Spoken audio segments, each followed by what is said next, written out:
N'ekirubirwa ky'okutandikawo ebibangirizi by'amakolero 25 mu bbanga ly'emyaka 5 okuva kati ekitongole ekivunaanyizibwa ku kusikiriza abamusiga nsimbi ekya Uganda Investment Authority kiragiddwa gavumenti eya wakati okuggyawo emizinzi gyonna egiremesa abamusiga nsimbi okussa ensimbi zaabwe mu Uganda. Mu kyo gavumenti n'eteefuteefu okukola buli kisoboka okussaawo ebintu ebiyinza okusikiriza abamusiga nsimbi omuli okubafunira ettaka n'okubanguyiza mu bintu ebitali bimu ng'akulira eby'amataka mu Uganda Investment Authority Hamza Galiwango wannyonnyola. The President said it is better to put industries instead of a prisons farm because the industries will be more productive to the Ugandan economy, and clearly we are seeing the impact. Ku nsonga yemu ssentebe wa Uganda Investment Authority Patrick Byabakama ategeezezza nga gavumenti bw'erina enteekateeka ey'okubunyisa enkulaakulana mu bitundu by'eggwanga ebitali bimu. In our constitution we talk of balanced and equitable development.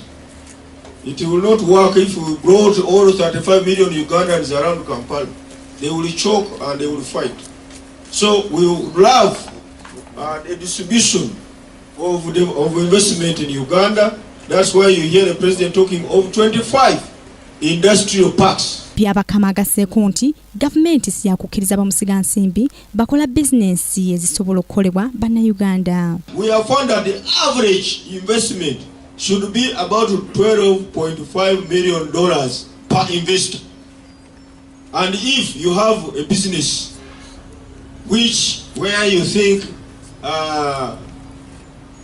I'm planning for $1 million, you compare yourselves with your other friends in the park. The average will be $12.5 million. So think bigger.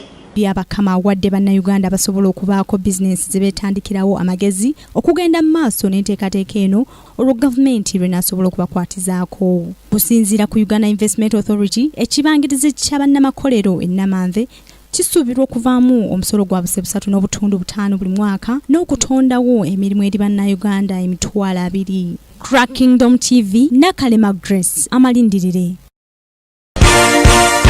This is Kingdom TV.